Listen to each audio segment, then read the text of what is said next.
وہ گوہر شاہی تھا نا، اس نے کہا تھا کہ میں مہدی ہوں، پھر اس نے کہا میں حضرت عیسیٰ بھی ہوں، پتہ نہیں وہ سارا کچھ ہی بن گیا ہو۔ وہ آج کل یہ منڈیاں لگی ہوئی ہیں مہدی بننے کی، کبھی ایران میں کوئی مہدی نظر آ جاتا ہے۔ تو ان خبیثوں کی ناپاک ہونے کی اور مردود ہونے کی سب سے بڑی دلیل یہ ہے کہ وہ خود یہ کہہ رہے ہیں کہ میں مہدی ہوں۔ مفتی صاحب کے بیانات سننے کے لیے مفتی صاحب کے آفیشیل چینل مفتی مجود امین کو سبسکرائب کیجیے۔ گزشتہ اتوار کی کچھ نشستوں سے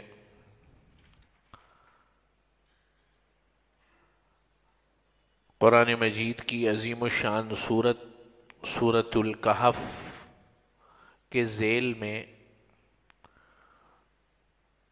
دجالی فتنوں سے متعلق اور اس سورت کو سمجھنے کے حوالے سے جو اپروچ ہونی چاہیے مسلمانوں کی اور ہماری، اس سے متعلق بات ہو رہی تھی۔ اور اس ضمن میں جو نبی کریم حضرت محمد مصطفیٰ صلی اللہ علیہ وسلم کا جو ارشاد گرامی ہے کہ تم سورہ کہف کی تلاوت کیا کرو، اللہ تعالیٰ اس تلاوت کی وجہ سے تمہیں فتنہ دجال سے تمہاری حفاظت فرمائیں گے، تو حضور کے اس فرمان میں جو سورہ کہف کے اندر جو متعلق مضامین ہیں اس کے حوالے سے کچھ باتیں عرض کی تھیں کہ سورہ کہف کی تلاوت کا صرف مقصد یہ نہیں تھا کہ صرف تلاوت کی جائے، بلکہ اس کے مضامین کو سمجھ کر دجالی فتنوں کے حوالے سے آگہی حاصل کی جائے، تب امت کا وہ طبقہ جو دجالی فتنوں کا شکار ہوگا وہ ان فتنوں سے بچ سکے گا جب اس صورت کے مضامین اس کے ذہن میں ہوں گے۔ تو یہ بات ہوئی تھی، اور الحمدللہ میں نے 2 نشستوں میں بات عرض کر دی تھی، اور سورہ کہف کے اندر جو 4 مین واقعات ہیں ان کے حوالے سے بات کی تھی کہ یہ واقعات دجالی تہذیب اور موجودہ حالات میں اس کی کیسے مطابقت ہے اس کو بیان کیا تھا۔ بات چونکہ چل رہی ہے تو سورہ کہف کا جو سلسلہ تھا وہ تو ختم ہو گیا، میں نے مختصراً عرض کر دیا تھا، لیکن چونکہ یہ ٹاپک چل رہا ہے تو میں نے سوچا اس کو 2-3 نشستوں میں اور بڑھایا جائے کہ قرب قیامت کی علامات میں دجال کا بہت زیادہ ذکر کیا جاتا ہے، لیکن اس کا یہ آ جانا دفعتاً نہیں ہوگا۔ یعنی یہ نہیں کہ صبح کو جناب رات کو ہم سوئے میں صبح کو دجال ظاہر ہو گیا، اس کے پیچھے کی علامات میں سے جو مین علامت ہے وہ ہے حضرت مہدی علیہ السلام، حضرت امام مہدی کا ظہور، اور اس وقت کی دنیا کی کیفیت کیا ہوگی، کیونکہ یہ باہم جو ہے ربط ہے، باہم جو ہے اس کے اندر تعلق ہے۔ چنانچہ قیامت کے ظہور کا جو آخری مرحلہ جو اسٹارٹ ہوگا، کیا کہہ رہا ہوں، قرب قیامت یا ظہور قیامت کے جو آخری مراحل کی جو سیکونس چلے گا وہ حضرت مہدی کے ظہور سے چلے گا۔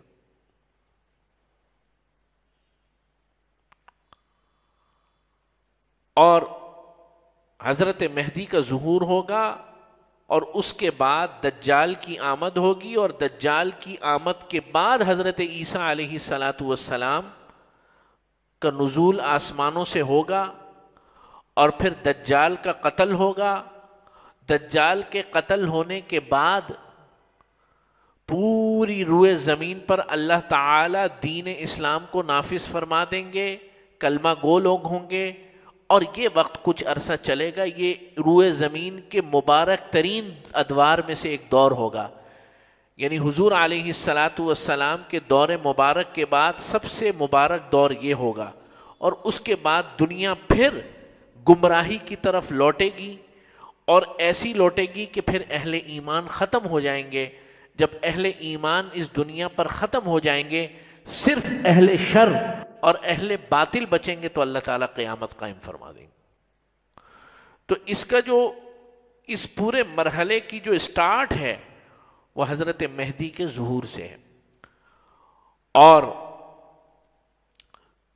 تو فتنہ اس پورے مرحلے کا جو سب سے جو فتنوں کا جو پیک کا لیول ہوگا،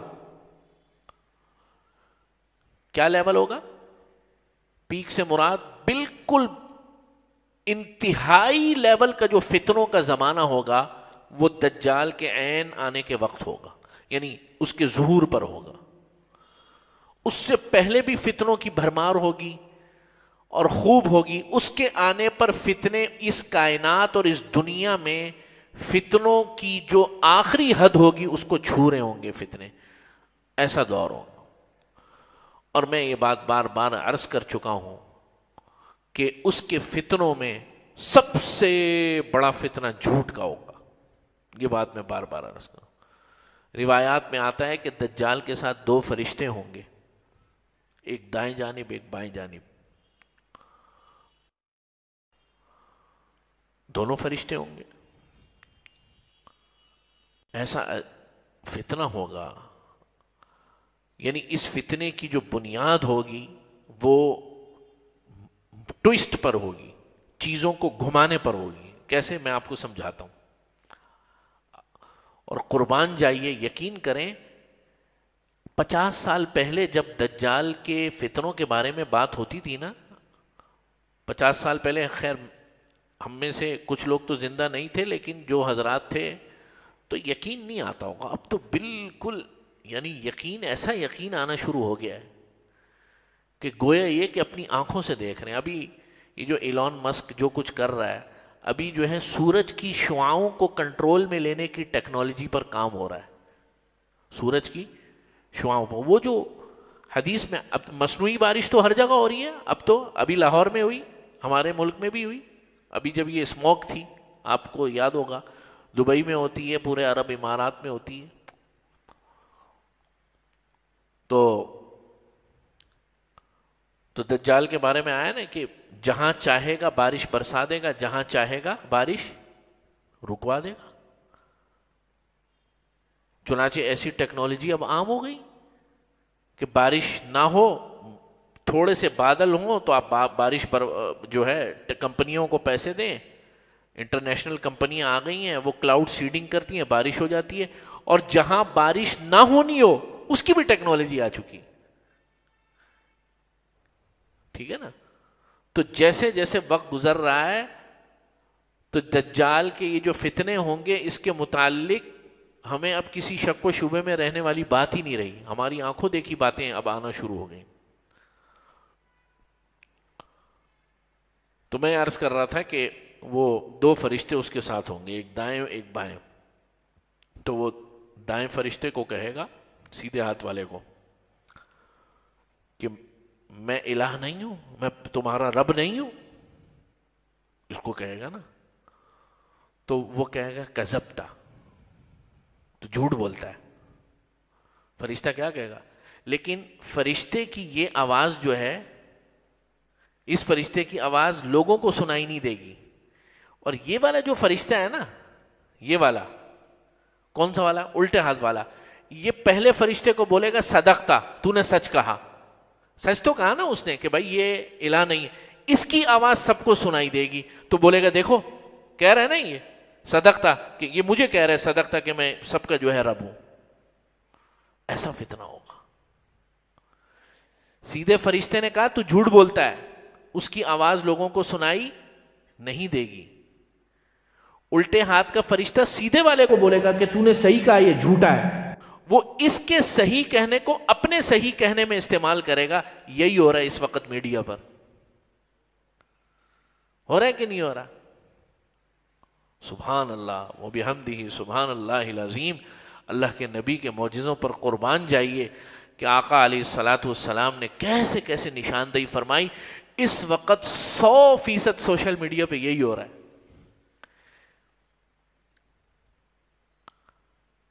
ابھی کچھ دن پہلے ایک صاحب تھے، یعنی یہ ایسے ہوگا جیسے ایک شخص نے کہا بھائی قرآن میں نماز پڑھنے کو منع کیا ہے. نے کہا یہ تو دماغ صحیح ہے تمہارا, قرآن میں نماز پڑھنے کو منع, اقیم الصلاۃ وآتوا الزکات, اقیم الصلاۃ وآتوا الزکات, قرآن میں تو حکم ہے نماز. کہتے نہیں منع کیا قرآن میں. کہا کیسے؟ یا ایھا الذین آمنوا لا تقربوا الصلاۃ, اے ایمان والو نماز کے قریب بھی نہیں جاؤ. سمجھ رہے بات؟ وہ کہے گا یہ کیا ہوا؟ اب عام آدمی ہل گیا بیچارہ, یہ تو قرآن میں وہ آگے لکھا ہوا وَأَنْتُمْ سُكَارَى, جب تم نشے کی حالت میں ہو. ابھی پچھلے دنوں ایک سیاسی لیڈر تھے, ان کے متعلق ایک بات مشہور ہوئی. وہ کہہ رہا بھائی میں نے یہ بات کی ہی نہیں. مثلاً اس نے کہا ہے پاکستان تباہ ہو جائے گا, ایک مثال دے رہا ہوں, پاکستان کیا ہو جائے گا؟ تباہ ہو جائے گا. تو اس کا یہ لفظ نکال کے نا پاکستان تباہ ہو جائے گا یہ پھیلا دیا. اور اس نے کیا کہا کہ بھائی اگر یہ ہوا, یہ کام نہ رکا, یہ نہ رکا, فلاں نہ جھوٹ چوری نہ رکی, یہ نہ رکا, فلاں نہ رکا, تو پاکستان کیا ہو جائے گا؟ تباہ ہو جائے گا. یہ ہو رہا ہے. سمجھ رہے ہیں بات؟ یہ بالکل وہی فرشتے والی بات. اب یہ جو میں نے مکالمہ پیش کیا یہ بالکل اس وقت یہی ہو رہا ہے, اور اس میں شدت آئے گی. اس میں کیا آئے گی؟ روز بروز شدت آئے گی. ایسی شدت آئے گی کہ آپ اور میں یقین کریں پریشان ہو جائیں گے. پریشان نہیں بلکہ میں اور آپ, اللہ حفاظت ہم سب کی فرمائے, ایسے ایسے فتنے آنے والے ہیں, ایسے ایسے فتنے کہ انسانی بس سے باہر ہو جائیں گے شاید, الا یہ کہ جس کا اللہ پر اور رسول اللہ صلی اللہ علیہ وسلم کی ختم نبوت پر ایمان ہوگا. بڑا مشکل کام. حدیث میں الفاظ کیا ہے کہ دجال جھوٹ کو سچ بولے گا, جھوٹ کو کیا کر دے گا؟ سچ کر دے گا, سچ کو جھوٹ کر دے گا. سچ کو کیا کر دے گا؟ جھوٹ کر دے گا, جھوٹ کو سچ کر دے گا. یہ اس کی بڑی علامات میں بیان فرمایا. نیکی کو برائی بنا دے گا, برائی کو نیکی بنا دے گا. یہ حال ہو. تو اس سے پہلے کا جو دور ہوگا وہ اس کی تیاری کا دور ہوگا. اس میں ساری چیزیں شروع ہو جائیں گی, ہو گئی ہیں بلکہ. تو میں یہ عرض کر رہا تھا اس پورے مرحلے کی جو ابتدا ہوگی وہ حضرت مہدی علیہ الصلاۃ والسلام یا حضرت امام مہدی کے ظہور سے ہوگی. اب یہ بات ذرا سمجھیں کہ حضرت امام مہدی کے ظہور سے متعلق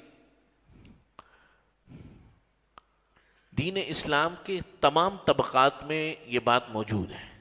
اہل سنت میں بھی موجود ہے مین, اور اہل تشیع حضرات میں بھی موجود ہے. اہل تشیع حضرات میں اس کی بنیاد پر تھوڑا اختلاف ہے. وہ یہ کہتے ہیں کہ ان کا جو اماموں کا سلسلہ ہے کہ وہ 12ویں امام پیدا ہوئے, لیکن پیدا ہو چکے ہیں لیکن غیبوبت میں ہیں, غائب ہیں. یہاں میں ان کی کوئی رد ود کرنے کا بھی ارادہ نہیں ہے, یعنی میں ایک صرف سمجھانے کے لیے بات کر رہا ہوں. اور اہل سنت والجماعت میں یہ ہے کہ وہ باقاعدہ پیدا ہوں گے اپنے وقت پر, ان کو خود نہیں پتہ ہوگا. ہاں احادیث میں جو علامات بیان کی کہ وہ حضرت حسن رضی اللہ تعالی عنہ کی اولاد میں سے ہوں گے, حسنی سید ہوں گے, نام ان کا محمد ہوگا, والد کا نام ان کا عبداللہ ہوگا, یہ ان کی نشانی بتائی. لیکن یہ کہ یہ خود ان کو پتہ نہیں ہوگا کہ میں مہدی ہوں. چنانچہ جو شخص مہدی کا دعویٰ کرے گا وہ تو قطعی طور پہ خبیث مہدی نہیں ہوگا. سمجھ رہے بات؟ حضرت امام مہدی کو امت کے علماء, امت کے بڑے بڑے اکابر, ابھی میں بتاتا ہوں آگے جا کے, وہ باقاعدہ تلاش کریں گے نشانیوں سے حج کے موقع پر. اور جو وہ گوہر شاہی تھا نا, اس نے کہا تھا کہ میں مہدی ہوں, پھر اس نے کہا میں حضرت عیسیٰ بھی ہوں, پتہ نہیں وہ سارا کچھ ہی بن گیا ہو. وہ آج کل یہ منڈیاں لگی ہوئی ہیں مہدی بننے کی, ہر دو چار, کبھی ایران میں کوئی مہدی نظر آ جاتا ہے, کبھی کہاں نظر آ جاتا ہے. تو ان خبیثوں کی ناپاک ہونے کی اور مردود ہونے کی سب سے بڑی دلیل یہ ہے کہ وہ خود یہ کہہ رہے ہیں کہ میں مہدی ہوں. تو یہ تو پکا مہدی نہیں ہے. کیونکہ حضرت مہدی کی علامات میں یہ ہے کہ وہ خود کبھی بھی نہیں کہیں گے کہ میں مہدی ہوں. ہوگا کیا؟ ہوگا یہ کہ اسلامی دنیا تباہ ہو چکی ہوگی. دنیا اسلام جو ہے وہ بہت بڑے انتشار کا شکار ہو چکی ہوگی، اور آدھی دنیا تو ہو چکی ہے. آدھی مسلم دنیا ہو چکی ہے. کون سا ملک بچا ہے؟ مجھے بتائیں. آدھے سے زیادہ عرب تباہ ہو گیا، ٹھیک ہے نا. یمن تباہ، شام تباہ، لبنان تباہ، اور آپ کا اردن ابھی تھوڑا سا اس کی، لیکن اردن کے معاملات بھی ابھی یہ جو صلح ہوئی ہے بڑے معاملات خراب ہیں وہاں پر بھی. عراق تباہ، ٹھیک ہے نا. ادھر مشرقی افریقہ کے جو عرب ممالک ہیں ادھر جائیں، لیبیا تباہ، الجزائر تباہ، تیونس تباہ، ٹھیک ہے نا. ادھر آ جائیں تھوڑا سا مغرب کی طرف، بلکہ مغرب کی طرف نہیں، اپنا مشرق کی طرف، تو ادھر افغانستان کے معاملات بھی ہمارے سامنے ہیں، پاکستان کی سرحدوں پر بھی مسائل ہیں. تو یہ وہ وقت ہوگا کہ جب اسلامی دنیا انتشار کا شکار ہو چکی ہوگی مکمل طور پہ. کوئی رٹ نہیں ہوگی، کوئی حکومت نہیں ہوگی. انہی چیزوں سے پتہ یہ چلتا ہے کہ موجودہ جو حکومت ہے آل سعود کی وہ بھی شاید نہیں ہوگی. اور کیونکہ علامات میں آپ صلی اللہ علیہ وسلم نے بیان فرمایا ہے کہ وہ پہلا حج ہوگا جس میں کوئی امیر نہیں ہوگا، یعنی اس حج میں کوئی حکومت نہیں ہوگی، اور اس حج میں قتال ہو جائے گا، لوگوں کا قتل ہوگا، مسلمان آپس میں ایک دوسرے سے لڑ پڑیں گے. کیونکہ حکومت تو کوئی ہوگی نہیں، کوئی نظام نہیں ہوگا. مسلمان شوق میں چلے تو جائیں گے حج پر، لیکن وہاں نظام ہی نہیں ہوگا. اب آپ مجھے بتائیں، اب جو حج پر حضرات جاتے ہیں، ایک چھوٹی سی چیز اگر آگے پیچھے ہو جائے 35-40 لاکھ کا مجمع ہوتا ہے، کیا حال ہوتا ہے. پچھلے سال میں خود بھی الحمدللہ حج پر تھا، تو سعودی حکومت جو رپورٹ سامنے آئی، بہت بڑی تعداد میں جو ہے لوگوں کی ہلاکت ہوئی گرمی کی وجہ سے. گرمی بہت شدید تھی، اس میں کوئی شک نہیں، لیکن چھوٹی سی بد انتظامی ہوئی کہ جو لوگوں کو پرمٹ نہیں دیا تھا وہ بھی آ گئے. جب وہ آ گئے تو ان کے رہائش کا کوئی بندوبست ہی نہیں تھا. جب رہائش کا بندوبست نہیں تھا تو وہ باہر کیمپوں کے ٹھہرے ہوئے تھے. اور گرمی کا یہ عالم تھا. حقیقت میں پچھلے سال سعودی حکومت کے جو آفیشیلز تھے یا وہ جو پولیس والے تھے یا خود سعودی، وہ کہتے تھے بھائی ایسی گرمی تو ہم نے بھی کبھی نہیں دیکھی. میں اور آپ تو یہ یہاں سے جانے والے تو یقین کریں 2 بجے کے ٹائم مینا میں 4 اے سی بالکل کام کرنا چھوڑ دیتے ہیں. پچھلے سال یہ حال تھا. اور اندازے کے مطابق 80-90 ہزار افراد زیادہ آ گئے بغیر پرمٹ کے، ٹھیک ہے نا. تو سارے نظام کا ستیہ ناش ہو گیا. تو آپ اندازہ لگائیں 30-35 لاکھ لوگ اگر بغیر انتظام کے وہاں جب جمع ہوں گے تو کیا حال ہوگا. سمجھ رہے ہیں بات؟ تو اس سے یہ پتہ چلتا ہے کہ وہاں حکومت جو ہوگی اس وقت حکومت، اس پورے خطے میں حکومتیں ختم ہو چکی ہوں گی. طوائف الملوکی کا دور ہوگا. تو علماء امت کے کچھ طبقے، اور وہ ہر سال حج کے موقع پر جایا کریں گے، اور ان کو کچھ علامتیں ظاہر ہوں گی کہ اس سال حضرت مہدی علیہ الصلاۃ والسلام کا ظہور ہو سکتا ہے. اللہ تعالیٰ ان کو بتائیں گے، کو خواب آئے گا یا کیا ہوگا، اللہ بہتر جانتے ہیں. لیکن 1 سال وہ پورے یقین کے ساتھ پھر آئیں گے. 1 سال وہ پورے یقین کے ساتھ آئیں گے کہ اس سال حضرت مہدی کو ہم دریافت کر لیں گے. چنانچہ بیت اللہ کے حصار میں، یعنی بیت اللہ کے صحن میں، امت کے کچھ لوگ اکابرین، کچھ علماء، کچھ اللہ کے انتہائی نیک ولی حضرات، یہ پوری ایک جماعت ہوگی.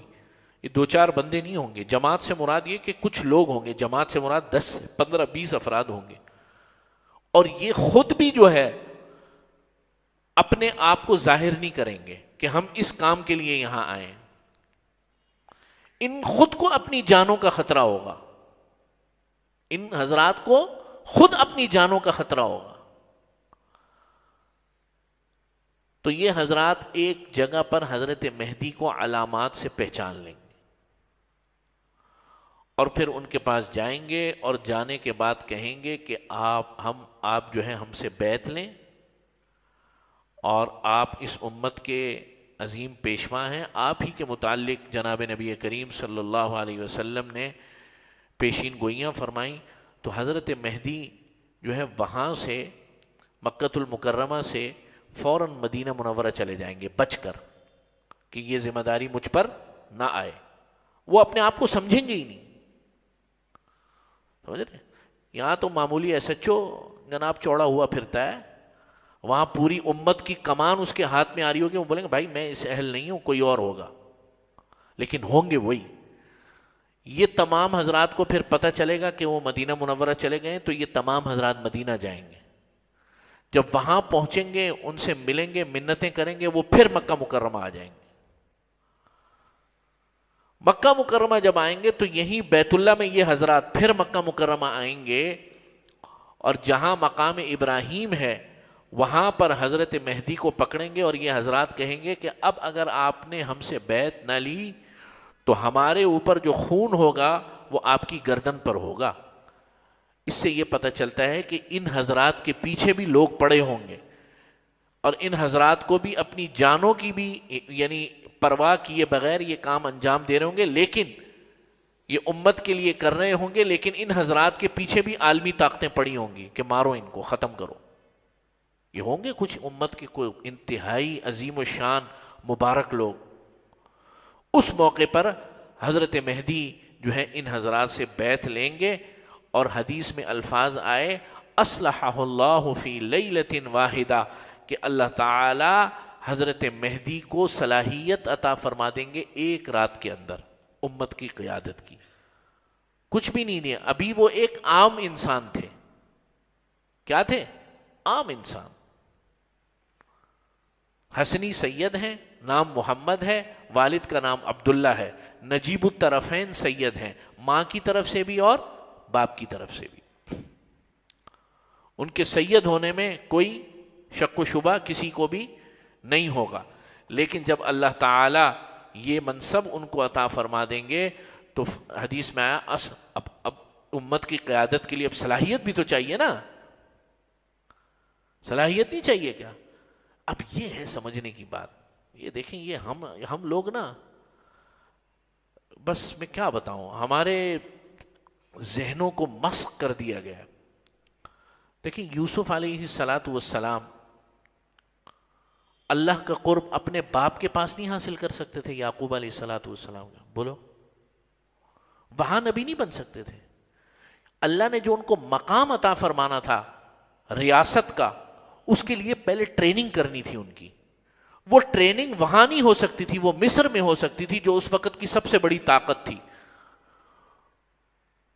اور پھر بادشاہ بننے سے پہلے انہوں نے کہا قال جعلنی علی خزائن الارض انی حفیظ علیم, کہ مجھے پہلے وزیر خزانہ بناؤ, خزانے کا خزانچی بناؤ. انی حفیظ علیم, میں حفاظت بھی کرنے والا ہوں, کام کو بھی جانتا ہوں, کام کو بھی جانتا ہوں, نکما نکھٹو نہیں ہوں. یہاں پہ جناب والی فلاں بڑا ایماندار ہے, فلاں یہ ہے, فلاں فلاں وہ ہے. بھائی فلاں اگر ایماندار ہے تو ماشاءاللہ بسم اللہ سبحان اللہ, ایمانداری اس کی اپنی جگہ, اور ریاست چلانا اس کو آتا ہی نہیں آتا. میں یہاں ممبر پر مصلے پر ایک شخص آئے, بڑا لحیم شہیم, اتنی بڑی داڑھی ہو, پگڑی اتنی بڑی ہو, سفید داڑھی ہو, قرآن کا ایک لفظ نہ آتا ہو اس کو, اور بات بات پہ وہ اللہ اللہ کرتا ہو.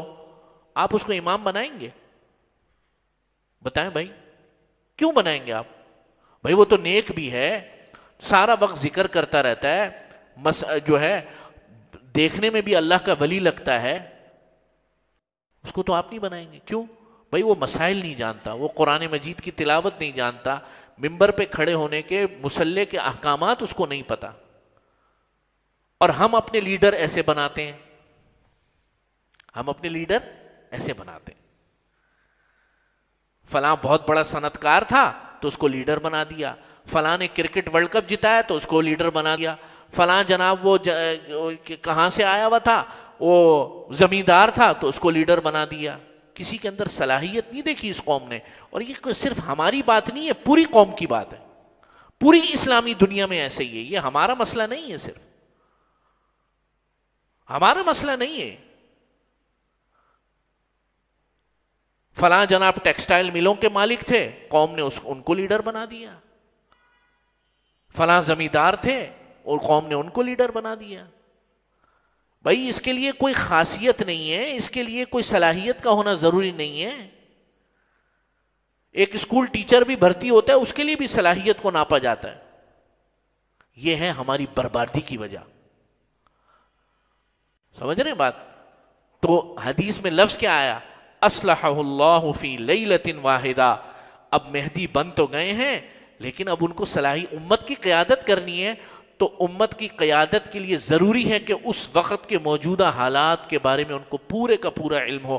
اللہ تعالیٰ وہ پورا علم جو ہے ایک رات میں حضرت مہدی کو عطا فرمائیں، اس لیے کہ ضروری ہے. لیڈر ایسے نہیں ہوتا، نیک ہو ولی ہو، ٹھیک ہے بھائی آپ نیک ہیں، ایماندار ہیں، امانت دار ہیں، بسم اللہ سبحان اللہ، بہت اچھی بات ہے. قوم کی قیادت ایک الگ چیپٹر ہے، یہ الگ دنیا ہے، یہ الگ جہان ہے. ٹھیک ہے نا؟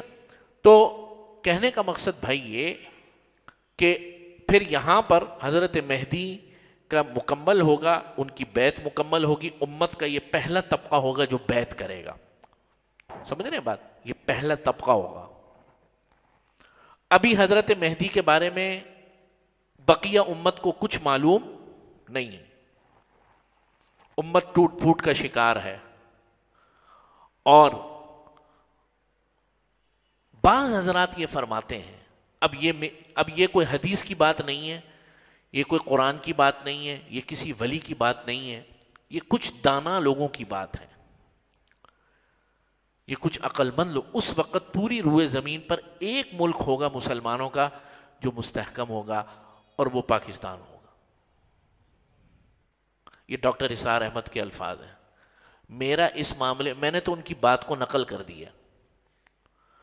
اس وقت پوری دنیا کے اندر مسلمانوں کا ایک ہی بیچاروں کا، پوری دنیا کے مسلمانوں کا ایک ہی مرکز یا ایک ہی سہارا ہوگا، اور وہ پاکستان ہوگا. جناب والا یہ ملک ایسے نہیں بنا، یہ جبڑوں میں سے نکال کر جو ملک بنا ہے عالمی طاقتوں کے، اور اب تک قائم ہے. میں اور آپ خود کہتے ہیں جتنا اس ملک کو کھایا لوگوں نے، تو اس کا تو صفحہ ہستی سے مٹ جانا چاہیے تھا. یہ باقی ہے اور انشاءاللہ باقی رہے گا. کوئی تو اللہ کی حکمت ہے، کوئی تو اللہ کو کام لینا ہے اس ملک سے. یہ جو خبیث لوگ اور اس ملک کے غدار اور بغیرت اور نسلی قسم کے جو ہے خبیث لوگ چھوٹی چھوٹی باتوں پر اس ملک کے تباہ ہونے کی وعید سناتے ہیں. تباہ ہو گیا، یہ ہو گیا، فلاں ہو گیا، ڈیفالٹ ہو گیا. اللہ تعالیٰ ان سب کے منہ میں خاک ڈالے. یہ اتنی بڑی نعمت ہے اس ملک. میں پچھلے سال گیا ترکی، بلکہ 1.5 سال ہو گیا. مجھے اپنے ملک کی صحیح قدر اس وقت ہوئی. سنا ہوا تو تھا، پڑھا ہوا بھی تھا، اور بچپن میں ایک ڈرامہ بھی دیکھا تھا. چھوٹے چھوٹے تھے ہم، وہ الفا براوو چارلی آتا تھا ایک ڈرامہ، کہ پاکستانی فوج کا مشن وہ بوسنیا گیا تھا. بوسنیا ہے، مجھے اچھی طرح یاد ہے. جب میں چھوٹا تھا 7-8 سال کا، تو والد صاحب کے پاس جسارت اخبار نہیں، جسارت اخبار، جسارت کا فرائیڈے اسپیشل میرے والد صاحب کے پاس آتا تھا، اور تکبیر بھی آتا تھا. اس کے اوپر لاشیں بنی ہوتی تھیں. مجھے وہ اب تک وہ ذہن میں ہے. اجتماعی قبروں کی لاشیں 200 300 400 بوسنیا کے مسلمانوں کی. 90 کی دہائی کی بات کر رہا ہوں. یہ قتل عام میرا خیال 92-93 میں شروع ہوا، 96 تک لاکھوں مسلمانوں کو بوسنیا میں قتل کیا، لاکھوں مسلمانوں کو. میں ترکی ابھی پچھلے سال گیا. اب پتہ تو تھا، یہ تھوڑا سا ذہن میں تھا. تو وہ میں نماز پڑھ رہا تھا. نماز پڑھنے کے بعد جو ہے نا، میں فارغ ہوا تو ایک بوڑھا شخص، بوڑھے سے مراد بہت بوڑھا نہیں، 70-80 سال کا، یعنی تقریباً 50 سال، 50-55 سال. ہلکی ہلکی داڑھی سفید، وہ مجھے یوں کر کے دیکھے جا رہا، اور میرے سے بھی نماز میں نا میں کنفیوز سا ہو گیا، میں نے کہا مجھے کیوں دیکھ رہا ہے اللہ کا بندہ. نماز سلام پھیرنے کے بعد جو ہے نا اس نے مجھ سے، انگلش تو اس کو آتی نہیں تھی، اس نے کہا پاکستان، میں نے کہا پاکستان. وہ میرے گلے لگ گیا، یہاں سے آ کے گلے لگ گیا مجھے، یعنی میں یوں بیٹھا ہوں اور یہاں سے آ کے وہ بالکل ایسے اس نے مجھے جو ہے نا وہ لے لیا. میں اس کا چہرہ دیکھوں، اس کو روئے. میں نے کہا یار اس کو کیا ہو گیا، خیر تو ہے. اچھا ابھی تک مجھے کچھ نہیں پتا، کچھ بھی نہیں پتا مجھے. تو میں نے اس کو جو ہے، جب میں نے کہا بسم اللہ، میں دل میں سوچوں شاید یہ کوئی پیسے مانگنے ہیں اس نے. اب لگے نہیں کہ بھائی یہ فقیر ہے، بڑے اچھے کپڑے شپڑے پہنے ہوئے ہیں.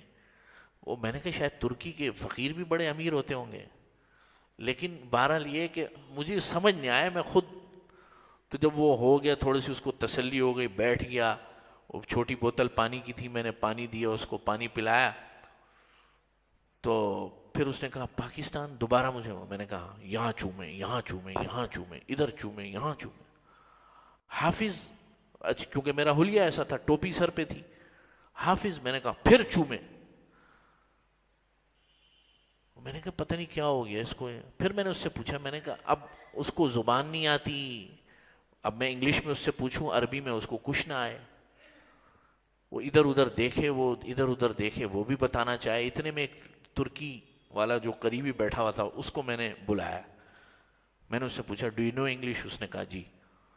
میں نے کہا what is he saying please. اچھا بوسنیا اور یہ جو ہے نا یہ ممالک ترکش، چونکہ ترک رہے ہیں نا، بوسنیا پر ترکوں کی حکومت رہی ہے، یوگوسلاویہ اس پورے خطے میں، تو تھوڑی بہت ترک جانتے ہیں.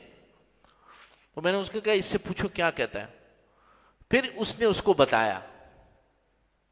اس نے کہا جب پاکستانی فوج آئی تھی بوسنیا میں UN مشن پر، تو ہماری بہن بیٹیوں کی عزتیں اس وقت پاکستانی فوج نے بچائی تھی. سمجھ رہے ہیں بات؟ ہماری بہنوں کو، بیٹیوں کو بازاروں میں ننگا کر کے، جو حاملہ عورتیں ہوتی تھیں ان کے پیٹ سے خنجر مار کے بچے نکالے جاتے تھے. ایسا ظلم کیا سربیا نے. اور 20 سربی غنڈے ایک ہماری بہن بیٹی کو ہمارے خاندانوں کے سامنے برہنہ کر کے عزت لوٹا کرتے تھے اور پھر قتل کر دیتے تھے، اور 200 قبریں بناتے تھے. ایسا ظلم کیا. اس موقع پر اگر پاکستانی فوج نہ ہوتی، بعد میں گئی، بہت عرصہ گزر چکا تھا، ظلم کی ایک داستان رقم ہو چکی تھی، لیکن UN مشن پر جب پاکستانی فوج گئی تو وہ وقت، وہ زیادہ وقت نہیں تھا. وہ الفا براوو چارلی، وہ جو ڈرامے کی میں بات کر رہا ہوں، ہم نے بچپن میں دیکھا، وہ وقت وہ 1.5 کا یا 2 سال کا تھا، وہ یا تھوڑا سا زیادہ ہوگا. اس موقع پر فوج نے وہاں جو امن قائم کیا، اس وقت کے احسان کو آج تک بوسنیا کے مسلمان یاد رکھتے ہیں. انہوں نے کہا دنیا کی سارے ملکوں کی فوجیں آئیں، سب نے ہمارے ساتھ کمینگی کی ہمارے ساتھ. جرمن آئے، نیدرلینڈ کی فوجیں آئیں، سب فوجیں آئیں، لیکن جب مسلمان فوج، پاکستانی فوج آئی تو ایسے ہے کہ ہمارے بھائی آئے. اور اس وقت انہوں نے ہمیں، یعنی افسران نے اس وقت، پھر بعد میں معلوم چلتا ہے جو اس وقت کے افسران تھے، کہ افسروں نے اپنے گھر دے دیے تھے، یار تم لوگ رہو اس میں، ہم ٹینٹوں میں رہ لیں گے. یہ وہ پاکستان ہے، اس کی قدر کرو. چھوٹی موٹی آگے پیچھے غلطیاں ہمیشہ ہوئی ہیں، شاید آئندہ بھی ہوتی رہیں. اس ملک کو کمزور نہ کرو، اس ملک کی جڑوں کو نہ کاٹو. اس ملک کی افادیت کا اور اس ملک کے استحکام کا آپ کو بعد میں پتہ چلے گا، میری اور آپ کی نسلوں کو پتہ چلے گا. یہاں پہ خبیث لوگ، تھوڑا سا کچھ کیا ہوا، کوئی پاسپورٹ پھاڑ رہا ہے، کوئی جلا رہا ہے، کوئی جناب ملک کو گالیاں دے رہا ہے، اور الو کے پٹھے سارے باہر بیٹھے ہوئے، ایک بھی یہاں پر نہیں ہے، سارے باہر بیٹھے ہوئے. اوے تم اتنے اگر وہ ہو تو یہاں آ جاؤ نا. تو ڈاکٹر صاحب یہ کہا کرتے تھے کہ اس پورے منظر نامے میں دنیا میں اس وقت شاید ایک ملک ہوگا کہ جو مستحکم ہوگا اور قائم ہوگا اپنی کمزوریوں اور اپنی کوتاہیوں کے باوجود، اور وہ شاید پاکستان ہوگا انشاءاللہ تعالی. بقیہ یہیں سے تفصیل الحمدللہ رب العالمین.